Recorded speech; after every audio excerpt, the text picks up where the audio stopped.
hold on to You'll it, hold it? and I'll just Thank give you. it to you as you need That it. looks nice and cold. Is this the same? That's room temperature. This is cold. It's better to be in room temp. Okay, I'll keep this, and then I'll give it to you as you need it. Okay.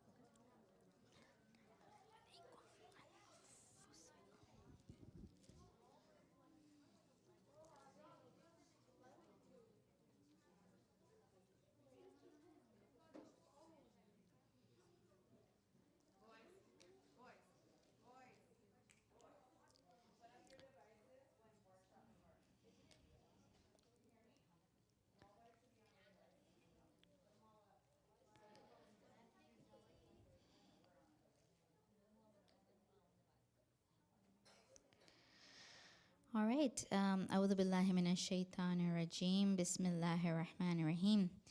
Assalamu alaikum wa rahmatullahi wa barakatuh. So, Alhamdulillah, we are today going to take some time to talk about the peaceful heart, Qalbi Salim. The context that the Holy Quran uses this term in is the contented heart that is one with God, that has actually removed all worries, all attachment with the world, and is connected with God. You might have come across this word when we do the famous munajat of Imam Ali alayhi salam in Mahi Ramadan, where Imam Ali begins in the beginning, and with the beginning of this dua, you know, the one that says Mawla ya Mawla. We recite it in Mahi Ramadan especially, but it can be recited anytime, where Imam says that I want that Qalbi Salim, and I want to get into that heaven where only those with a contented heart can enter. So absolutely, it's something that we need to work on to create peace in our own hearts and to put contentment. Imam Ali alayhi salam has said that contentment is a wealth that never diminishes. Interesting that the person who is content is the richest person. How is that possible? Because they are happy with whatever they have. Sometimes, you know, you're only given a little bit of a candy somebody's sharing with you. They're like, I only have this much in my purse. I'll give you this much. And so you know that this is all you're getting. And what happens is you tell yourself, this is going to be enough for me. And when you put this mind over matter, that food that was, you know, maybe you needed a lot, this much suffices. There are amazing stories of people who were stranded on an island, stranded at sea. They were in a boat and they had no food. They were stuck in the desert, on the mountains, and they would share the little food they had, which would last them for months, weeks. They would ration it. They would say, this is all we're getting. We're not going to have any more than this. So when they would be found, these people would be like completely emaciated, you know, hollow and, you know, fainting. But they kept alive. How? They used what little they had and made it work. That this is going to suffice. Ye mere liye kafi hai. So the contented heart allows itself to be fooled sometimes. Sometimes to be happy, we have to tell ourselves, I'm fine. This is going to be okay. I'll get through this, even though it looks hopeless. So you're fooling yourself, but it makes it actually a reality that you really are able to get through difficult things. So Allah subhanahu wa ta'ala, you know, tells us in the Holy Quran about our nafs. And he tells us to be careful of it and to take care of it. Ya Bismillah ar-Rahman ar-Rahim. Ya ayyuhalladhina amanu alaykum anfusakum. O you who believe, upon you is responsibility of yourselves. This means that the ruh, the nafs, we have to give it good things to work with. But also if we find that it's going off kilter, then we are the best ones to know that something's not going well with us. Also, those who are around us, if they are saying, I feel there's something wrong, please get help. Please don't let this go on. I feel like you're not eating enough. I feel like you are sleeping too much. I feel like you're taking too much of this substance and using it as a crutch, and it's becoming pathological. In psychology, we have a concept of pathology that any action is okay as long as it doesn't impact your daily life or the lives of others. So if I'm a person, for example, who's very clean, if I find that now it doesn't let me sleep, that I cannot get rest until I mop that house at 2 in the morning, and that others are impacted, I make them get up in the night and say, clean it now. I can't find peace. And we create a feeling of panic in that home. Everyone's scared. No one can live easily. They're worried about the mess because it will give somebody stress and anxiety. That thing is becoming pathological. And that's why we all know this term now, alhamdulillah, which we didn't know perhaps a few years ago, obsessive compulsive disorder. OCD is something that messes with the peaceful heart. But it blows your mind. It tells you if you don't do this, you won't find peace. So what happens is we keep doing it, we keep doing it, we keep doing it until it doesn't give us peace anymore. So we amp it up, and then we amp it up, and we amp it up, and it becomes an obsessive disorder. It gives us a few seconds of peace, so we keep doing it for that feeling. Then there is no peace, because that which gave us peace is now giving us anxiety. So we are in charge of ourselves. Today we're going to learn about these disorders, not only to say, oh, I know you're OCD, you're ODD, oh, you're bipolar, you're schizo. We're not here to label anyone, even ourselves. But we are getting a glimpse. We are getting a glimpse of what it could be. We are getting a glimpse of what could be if we're not careful. There are people in our homes who are suffering depression. We see it, but we don't recognize it, because what do we think depression looks like? A person who's crying, a person who's, wailing. Their body language is sad. And then you find that people who killed themselves looked fine. They were so fine that they were one of the happiest people around. They were masking it so well, but the signs were there. Depression doesn't manifest only as sadness. Sometimes it manifests as an angry person. Sometimes it manifests as a sleeping person, a person who's always sleeping. You going to this person's house and their house is a mess. A person who's with it, and yet the kitchen is in a disarray, clothes are everywhere, because they have lost the energy to do anything. I remember visiting a lady whose son had died unexpectedly. And that's how her house looked. She was such a with it lady, but her whole house was in shambles. She was keeping aloft. She was coming to majlis. She was looking fine, dressing and talking. But her home was a reflection of what was her life in her heart. There was no joy in cleaning.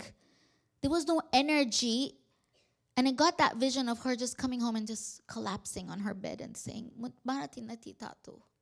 I can't keep this up, this fake, I'm okay. This scene that I give people. So here I can be myself at home. Therefore, there's no energy. And you'll see when you're happy inside, no matter how exhausted you are, you can clean things, you can do things, you can run around. But there is a place where you do crash. And so today we want to discover and understand what this can look like. And inshallah, it's so that we can learn and so that we can be better people. So the symptoms are many, and the screen is not very big. Let me see if I can do full screen, inshallah. Bismillahirrahmanirrahim. Yeah, with nothing in the bottom showing. Yeah, that's better. No, it is still showing. This must be some kind of presenter's view or something. Who knows how to fix this? You can see it on the TV, but here it should not show either. Hmm? There's a menu on the top. Can you come here by and just do it for me? That would make it easy. That way I can keep talking. Thank you. Bye. Bismillahirrahmanirrahim. Okay, so yeah, because I don't want anything on the. And do you notice that even when a screen has distractions, that we can't concentrate, especially those of us who are very sensitive to. Well, it'll show anyway. Yeah, now it's showing on the TV screen. Lol. Use slideshow. Wait, let's see if this works. Bismillahirrahmanirrahim. Okay. Ab yahan nahi hai. Okay. It's not there. Oops, sorry. Did we just make it worse? Well, it's there now. Okay, someone else has to come and fix this now, because now I did something bad. Okay, so when there's distractions around, okay, it's here. We'll put up with it, whatever this is. Okay, now it's on the floor. Now you're going to read my next slide. It's all right. That's okay. They're so small, you won't be able to read them. Ha. So what happens is that there are many. Yeah, Bilal Bhai, inshallah, can solve it. Inshallah. Allahumma salli ala. So, when you're depressed, yes, there is that persistent sadness. But we were talking about distractions a moment ago. That even when our screen is got too many icons on it, we get distracted because we're sensitive to detail now. In this culture, we are bombarded with so much going on that our brains are cluttered. And this is why we need to make an extra effort to keep our homes uncluttered, our brains uncluttered, our lives uncluttered. Otherwise, because of the distractions, we will not be able to pay attention to anything. Okay, this is good enough. But now the TV screen shows koi baat nahi. But yesterday it wasn't doing that. But that's okay. So this is what, depression looks like. It's very easy to, we know these things. Difficulty sleeping or oversleeping. Difficulty concentrating. All of us feel these things once in our lives, sometimes a lot, sometimes all the time. It's a very dangerous phenomenon. When you read symptoms, you're like, that's me. I must have this problem. When we were learning psychology, we were like, you're going to think you have every mental disorder in the world. Because all of us have a little bit of this. And it's normal. It is when it starts to impact your life and you're not able to do things and you're dropping, things are falling apart. You're not able to do all the roles in your life. You are disturbing other people because you're not showing up. You're breaking appointments. You're oversleeping. There's even, psychomotor agitation or retardation. Even you are uncoordinated. You're flustered. You are not in sync with your mind, body, and soul. OCD, these are the people who are worried about, oh my God, after COVID, how many of us started to think germs everywhere. Now I'm not going to touch anything. Those who had this problem became worse.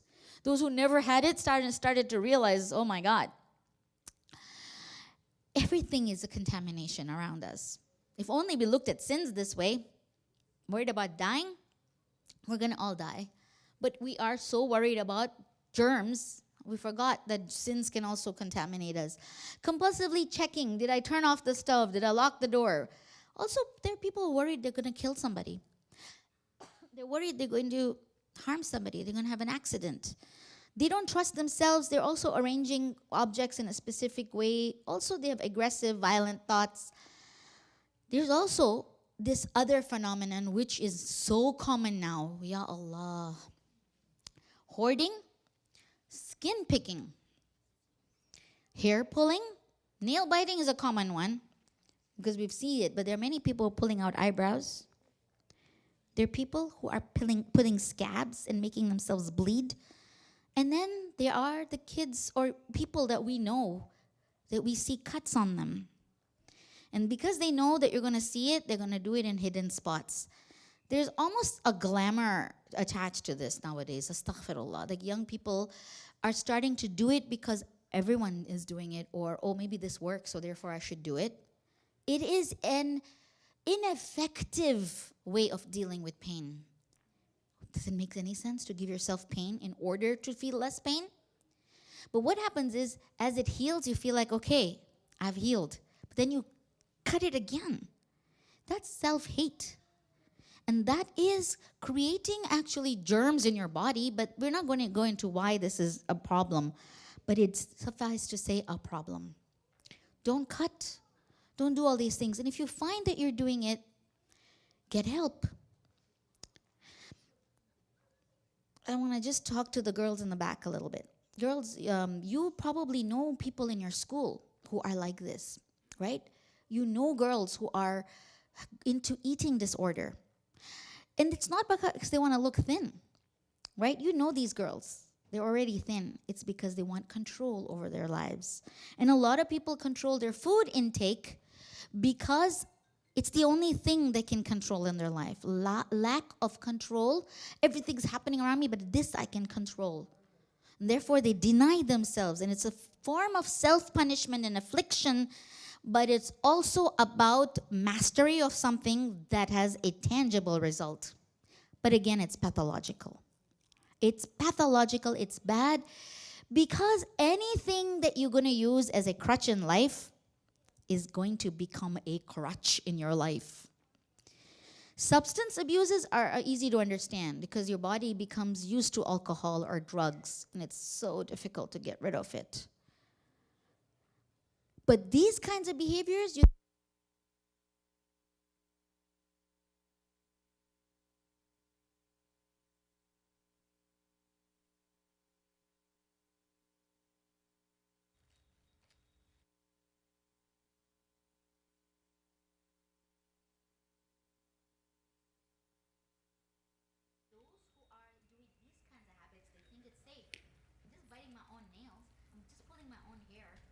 who am I disturbing?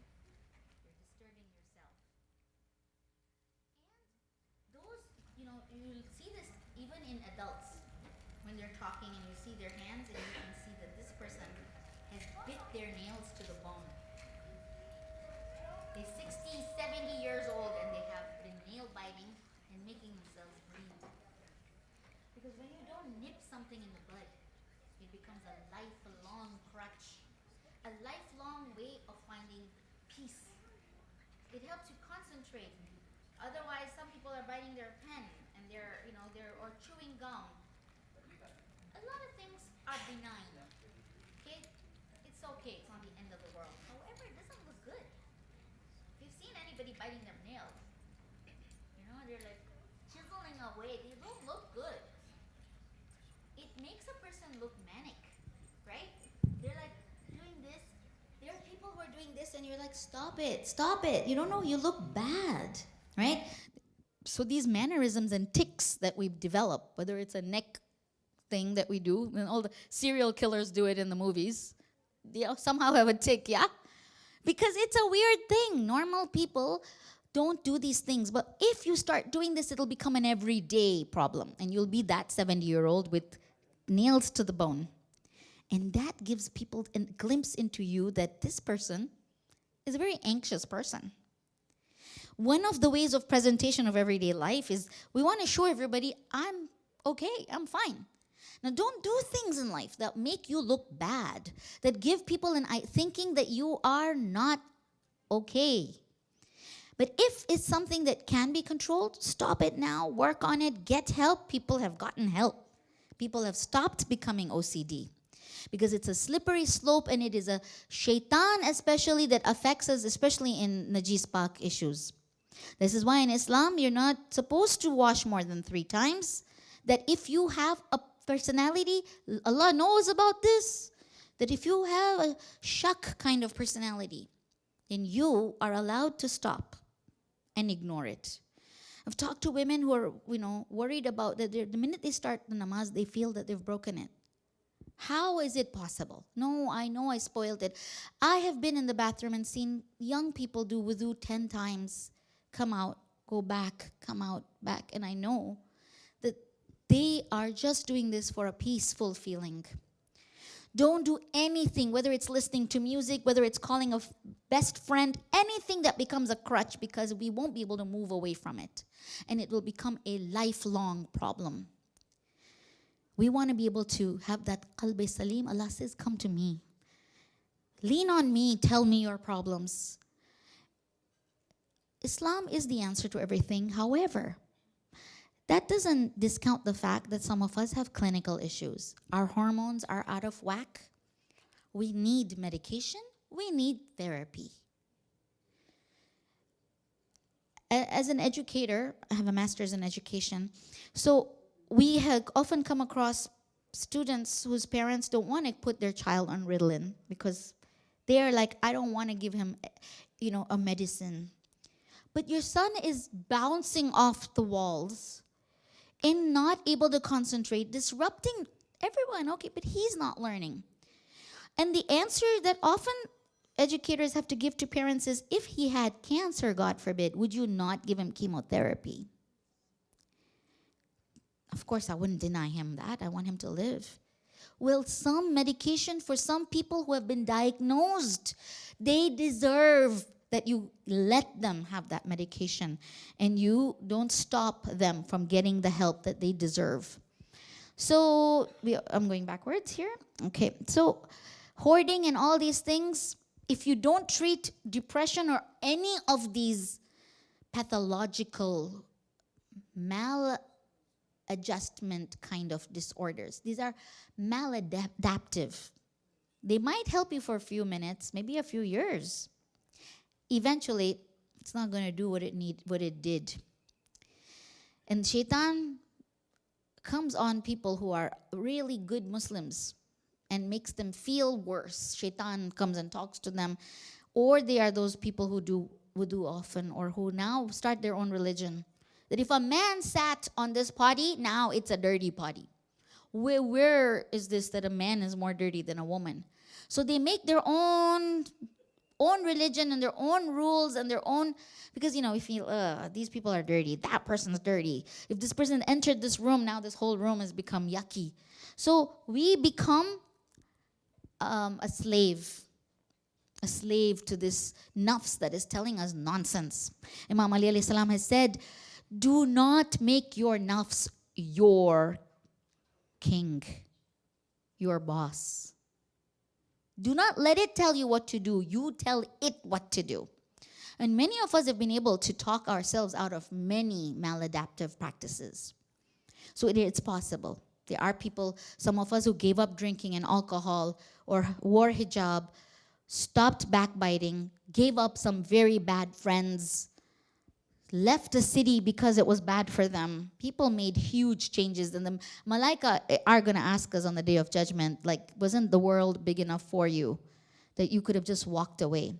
So things to look for in others and yourself: lack of foods, lack of sleep, body images. These are all, especially for our young people here, warning. These are red flags. If you find yourself becoming obsessed about weight and about, in this era, I'm so sympathetic to you all. We didn't have social media when we were young. We didn't have to worry about likes.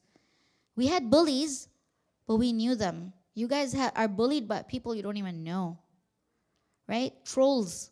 So our sympathies, but don't let these people get to you. So if anyone does say that I'm sad, I feel hopeless, I feel despair, I feel worthless, I feel no interest, I'm having trouble concentrating, I can't make a decision, I want to drop out, these are all red flags. These are cries for help. Sometimes we say you're being melodramatic. We feel that if we're going to say, everything na soch, everything na bol, that it'll go away. Few people have the courage to say, I think I'm messed up. I think I'm really falling apart. There was one mom who told a story of her daughter started first year of university, and daughter was a very good student, got into scholarship and whatnot, but her daughter was falling apart. Her mom was like, is university that hard for you? And she was like going crazy, and her mom said, I feel like she's gonna lose her first year of, she's gonna have to redo this whole year. And that she said she's doing weird things. She's taking a slipper and hitting herself with it on her head. She was doing weird things. She was walking around in circles. But turns out that it was not a mental disorder. She was having a Macbeth moment. You remember Lady Macbeth who kept washing her hands and saying, out, out, damn spot, because she felt blood on her hands. She didn't do the murder, but she was guilty. So this girl had told a secret of a friend to somebody else. And the guilt was killing her. She was hitting herself with a slipper.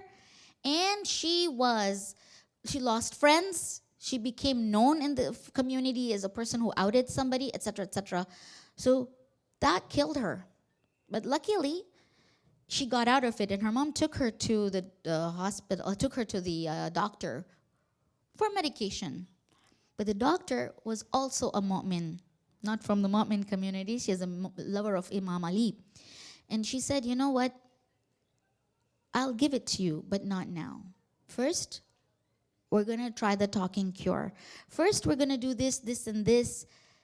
And alhamdulillah, without that girl needing medication, she was able to get out of that problem. So when anyone says any of these things, we've got to listen. And remember, and I've used the word teen depression, but this could be anything. It could be our husbands who are sick, our mothers-in-law who are suffering because of widowhood. People are struggling with things that don't make sense to us because they're not a priority for us, those things. We're like, why would that make you sad? I wish I had your problem. No, you don't know what that problem is doing for that person. That's why every problem is custom made. Allah has sent it. If it was easy for us, it wouldn't be our problem, right? Allah gives us that thing that we knows He knows we can't handle. So reasons that, definitely hormones. It's like the first thing. And women are either going through menstruation or preparing for it or getting over it or getting through menopause, or they are postpartum. My Lord, the amount of women who have gone through postpartum. And they talk about it later, that I had a baby and I just made it through, but I should have gotten true help, because there are people who kill. And they don't kill their babies because they don't want their babies. They're killing their babies often because they're like, if I die, who'll take care of this child? So often they do this to rid that child of a difficult life ahead. People do different things and we should not judge them. We don't know what somebody's problem is. We need to be helpful. And often it doesn't have to be our own parents who help us. There are people in our community that we can talk to. A madrasa teacher, anyone, mom's sister, anyone, dad's brother, anyone that you could say, you know what, perhaps you can talk to my parents, but I'm suffering and I don't want to kill myself. Because dying is not the only way out. Dying only makes our problems worse. So risk factors, yeah, some of us have been abused. We've had a family history of bipolar or schizophrenia or depression. I don't know, in some cultures we call it munjaro. We say, munjaro ni problem che, but munjaro means when you're feeling claustrophobic. But actually, it was a blanket term for any kind of mental health issue. It could be that, then you realize that person's grandmother had it too, that they were in depression. So some of these are clinical depression. Some of these are clinical OCD issues that need to be looked at before we start to blame that person. But also the pressure to have good grades, be a star athlete. Some people who just have very bad social skills. They don't know how to get along, so they don't get friends. Some are hidden Asperger's. They have autism. They're high functioning. But when you look at them closely, you gotta be accustomed and proficient with these symptoms so that you know this is a very autistic habit. And you can see it in babies, by the way, little children, where if you ask them, Taro nam suche, they'll reply, Taro nam suche. They will reply. There is a term for it in psychology, that person who echoes it back to you. It's a classic sign of autism. So if we can figure these out, the flapping and whatever, we can help children before it gets too late. So we can see that a lot of these things are accompanied by all these things. These are people who we brand them as type A personalities. Someone cuts them off, they're going to shoot that person who overtook them. right? Road rage. These are people who cannot take a little thing. You're like, mom, dad, you're going to throw a fit because a plate broke? But it is an indication of a deeper problem. Who shouts? A person who feels unheard. Who cries? A person who's flooded. Who withdraws? Someone who is burning inside. Who creates walls around them? A person who's afraid that if you get close, you're going to find out, I am hurting. And I want to show you I'm strong. I can handle it. I don't need you. I'll be fine if you die.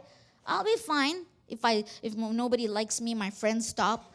Actually, they care too much. They're not the ones who don't care. They actually. So, we express anger aggressively. It's natural, but if it's too much anger and everyone's like, you're an angry person, we have to realize we can't physically lash out at everyone. Koy baki nere. People will avoid us like the plague. Ana sate pangoneleje. This one is going to bring the house down. And there are girls in the family that are called drama queens. There are boys in the house that are called bullies by their own parents. And there are parents who come to me and say, we are hijacked by the kids who we feed, and we give them the phone, and we give them the car, and we give them the education, we give them life. And these kids are saying, no, we're not watching this. No, we're not going out. No, Dad, you don't get to do a Jamaat work today. You're going to stay home. Like, who's the parent here? And so, it's so scary. So, I'm going to go fast because I don't have much time. We did start late, but also I pray that we can do this again and we can do a full day of workshops for people who are really interested, and we do it and we really look deeply into some of these things, and I want to hear what you have to say as well. So there are ways to calm ourselves down, and there are reasons why some people are more angry than others. Again, there are those people who feel too much. But they don't always yell, huh? Anger management is also sulking, withdrawing, leaving the house. How many marriages have broken up because the guy doesn't come home for 3 days? Where are you? Well, he was upset about a fight, couldn't handle it, didn't want to talk about it, so he just vanished for 3 days. That doesn't work. That's not how the world works. It's not the way we function. So, ask ourselves, are we that angry person? And even if people say, no, you're okay, that's because they've learned to deal with us. All of us have the ability to get angry. And some of us have outrage because we're feeling that the world is terrible. And we feel lack of control. So we get angry. But also some of us are just overstressed. We have too much work, too many things. One of the best ways we can help people who are angry in the house is to lighten their load for them. Which means do some of the chores in the house, which means say no. We're going to learn how to say no. You don't have to do it all. And it's okay if you don't get a scholarship, but you're not a gold medal winner. Letting people, and remember that there is Allah. That doesn't mean that we're not validating that there is chronic clinical issues going on. But it means with dawa is dua. Both things have to work hand in hand. And a mother's dua is powerful. And a child's dua is pray for your parents that are stressed and angry all the time. Pray for those people who are needing some help. So there's all this. There's, this inna Allaha ma sabirin. Allah is with the ones who are patient. Then this ayah is very beautiful. Allah bi dhikrillahi tatma'innal qulub. With the remembrance of God is the only way the heart will find peace. That doesn't mean we're saying we don't need doctors, medicine, we don't need psychology, we don't need psychotherapists. It means ask Allah to make it work. How many times we use an Wi-Fi code or something and we're like, please work, please connect, please, right? So we needed that dua for it to magically work. It's Allah. Allah is there for us and He makes things possible. The whole family, look, this is a jigsaw puzzle. If you are that person, you're the one, you don't call yourself the weak link. You are an important part of a puzzle. When that puzzle doesn't fit, or it's lost, the picture doesn't look good, every member of this family is precious. We want you to be well. Seek it.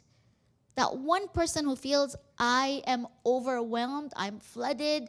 Sometimes it's as simple as getting a day off, sleep, food. Sometimes a hug. Sometimes somebody to say, I see you, and I know you're hurting. And I know that it can't be easy to be my kid because I'm expecting so much from you. Or, I know, Mom, it's not easy to be my mom. I know I am giving you trouble. There's so many kids who come to me and they say, I want to thank my parents for not giving up on me.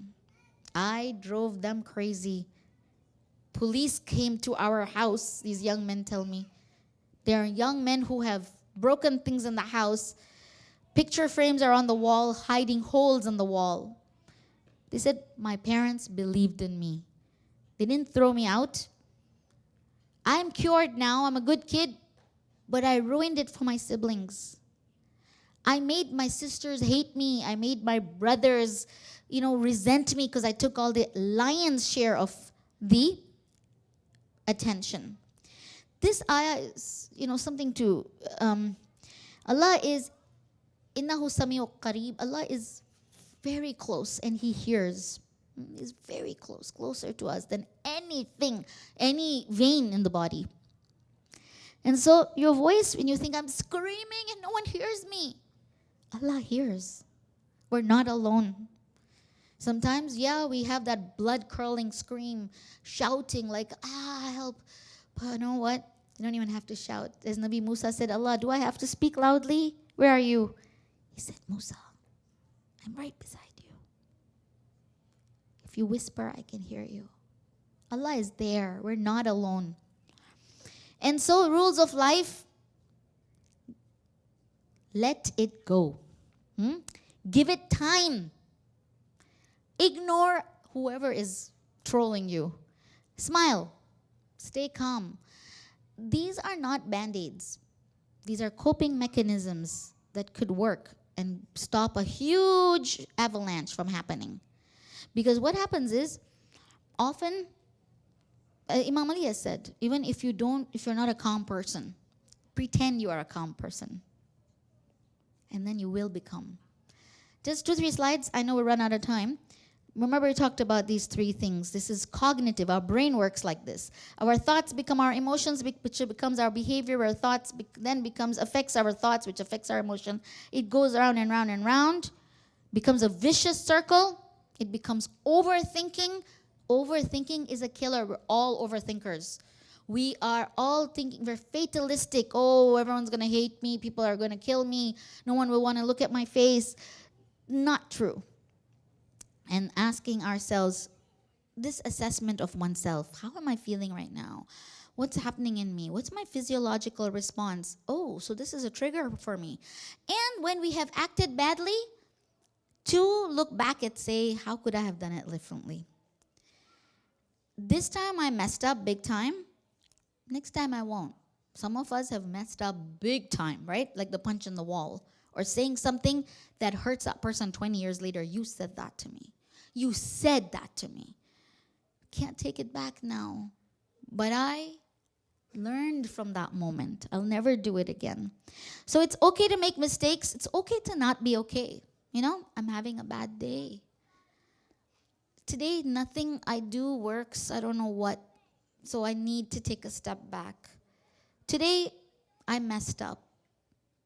But if you keep thinking about that one day, especially for the perfectionists here, my thesis in university was about perfectionism. And there are many types. There's some who say, I need to be perfect. Then the worst, you need to be perfect.